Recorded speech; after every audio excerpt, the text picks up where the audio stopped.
Mixing with my plugin of the week comes from Kiive Audio. It's the M5133 Mastering EQ. This is a Focusrite mastering EQ, I believe released in the early 90s, sort of an extension of the ISA modules that were part of the original console and part of these modular strips, which were, I believe, originally designed to actually replace component parts from some of the 80 series Neeves, allowing you to pop an EQ mic pre-unit in.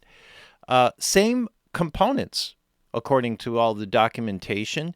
And then they made it into a mastering EQ. Actually, original one was the 215 stereo mastering EQ. Then they came out with the 315, and then there was a Mark II version. The mastering version actually had detented positions in all of the gain pots and the frequencies. And what Kiive has done is they've taken a little bit of liberty to kind of give you more variable control. In the analog mastering realm, replicability is important. So having switched positions allow gains to be exactly matched. And frequencies to be exactly matched and all of those sorts of things, which are important to mastering and also easy to document. In the plugin realm, though, you can recall anything that you set up exactly as you had it, so it makes it a lot easier. And this one I think sounds really good. So let's kind of dive into it a little bit. Just do a quick kind of overview. When you set it up, everything kind of starts here in the middle. The power will put it on, so that effectively acts like a bypass. You can link the two sides so that any setting adjustments will be mirrored on both sides. You can operate it in MS, in stereo, or in mono. So you can mono and unlink them. You can MS and unlink them, stereo and unlink them. You have all the options that are available to you there, all from the center section. There is an input gain and an output gain.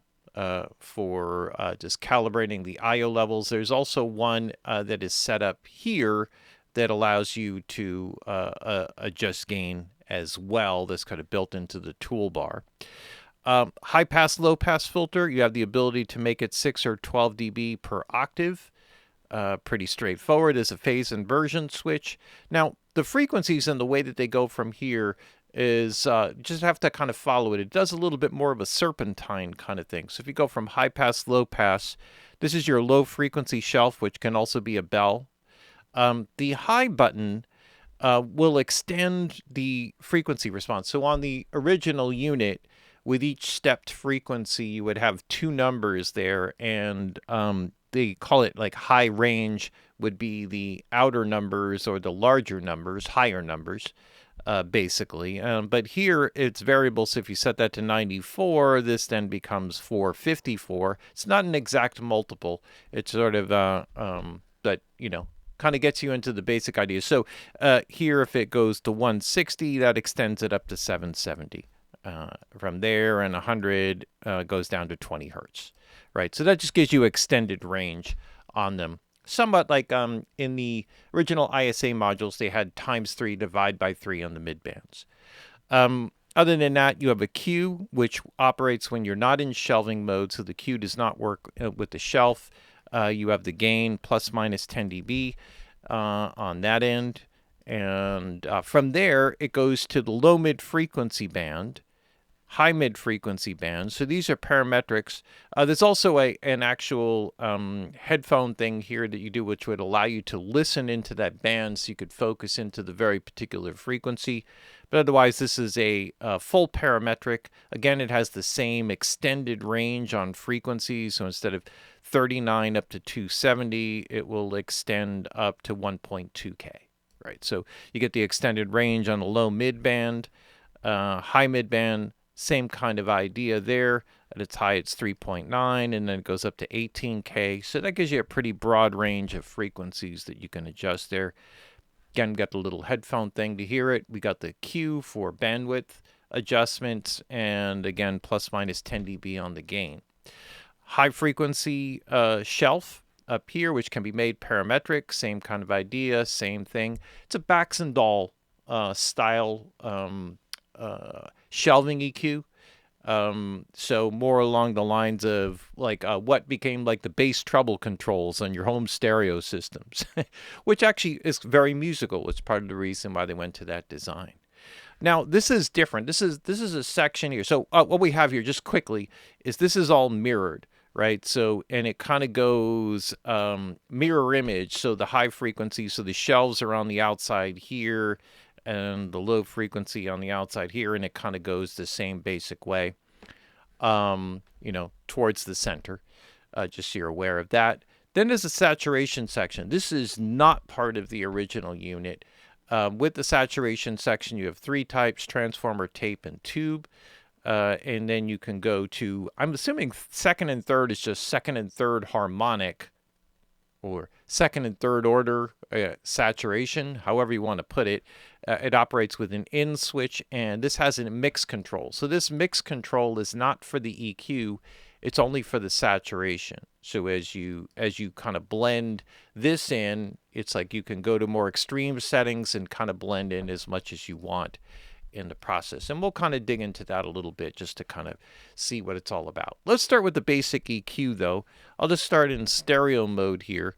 Maybe we'll do is like a little kind of tight EQ, sort of frame the mix a little bit here. This is just a mix, just have like an instrumental up here. Let's see if we can just kind of tighten it up a little bit on the top end, and the bottom end do a little quick EQ just to kind of get a sense of what it sounds like.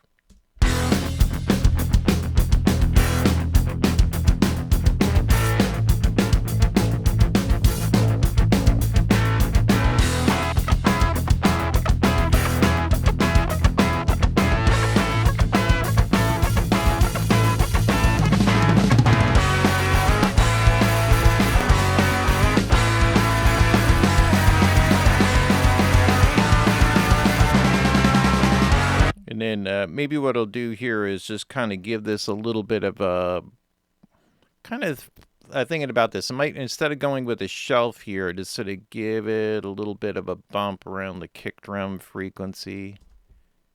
Uh-oh, somehow I hit 2 switches.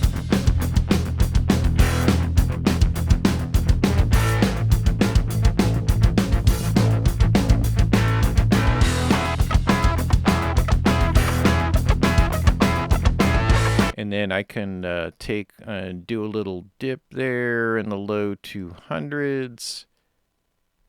Let's see.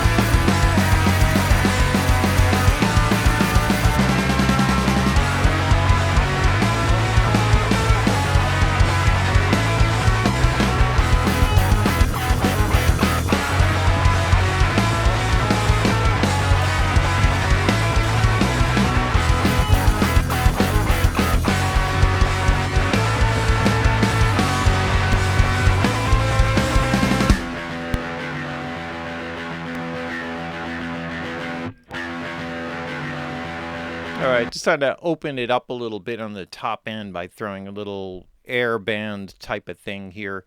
I guess there's 2 ways to do it. I could do it with the shelving EQ and kind of make it broader. I just decided to go with the parametric there, and then use the Q to kind of control how far down it sweeps down. Gives a little bit more control there. That's the basics of it, though. Pretty straightforward. Sounds really good. Definitely captures to me that Focusrite sound. And I spend a lot of time working on Focusrite. I worked a lot on the Focusrite console that was one of the 2 original ones that was actually built by Rupert Neve before it went bankrupt, and then he sold it out. Someone else took over the company, and then they built the Focusrite consoles that ended up getting emulated by Brainworks. And there was a whole series of those. That's a whole other story. But I have a lot of experience with all of the ISA kind of stuff, and I feel like they've captured this aspect of it well. There's a few things I'd like to see. I would like to see the detented positions laid out in there as an option. That'd be kind of cool. Be nice to be able to switch the bands in and out. I almost prefer that, I think, over listening to, the individual frequency thing. Maybe that's just kind of a personal preference because they don't use that feature that much. So maybe some people use that more. So you may have like slightly different feelings about that. But let's kind of dig into a little bit with the saturation just to kind of get a sense of it. There's three forms of saturation: transformer, tape, and tube. If I go to some extreme settings here, let's just sort of see what we get here, because the third will make it a little bit dark sounding. So let's just kind of see, because maybe you can add in some, oomph on the low mids there if it mixed in just a little bit. Let's see.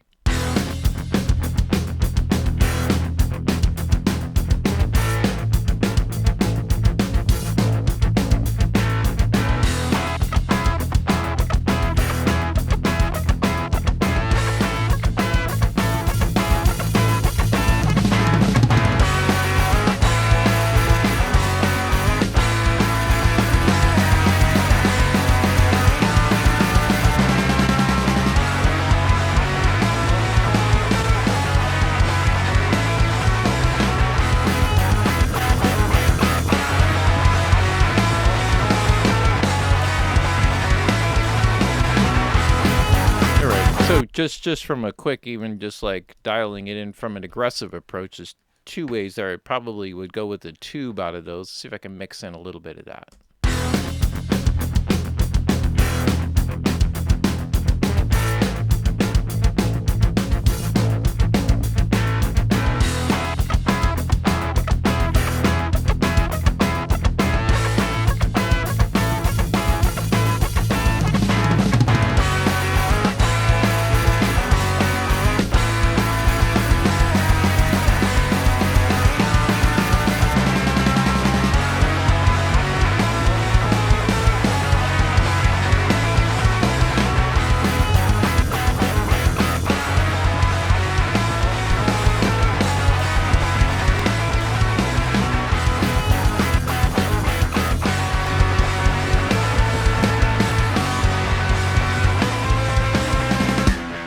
All right, so that's actually a really nice feature to kind of throw in there, and I guess you can kind of play around with some of the different variations of the saturation type. Probably get a bit more warmth out of the tape and the transformer, a little bit more sizzle out of the tube. I guess all of that would sort of be expected.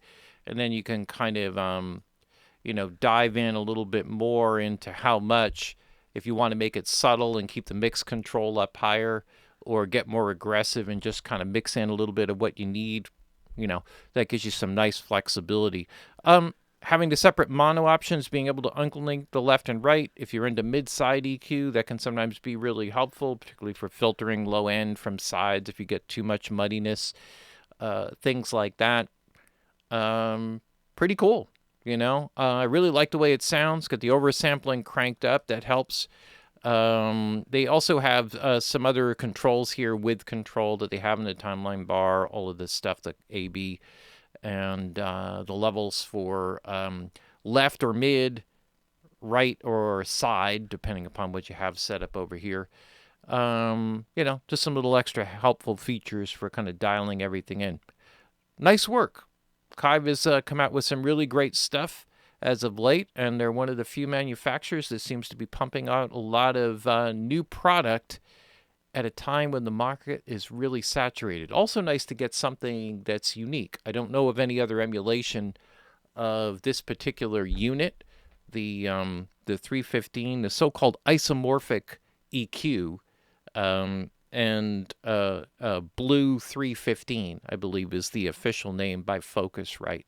It's out of production, so if you get one, get one used, or pick up the plugin. It's actually a really cool emulation. Kind of gives you like a nice clarity, openness, depth. Saturation is a nice add-on. Definitely worth checking out.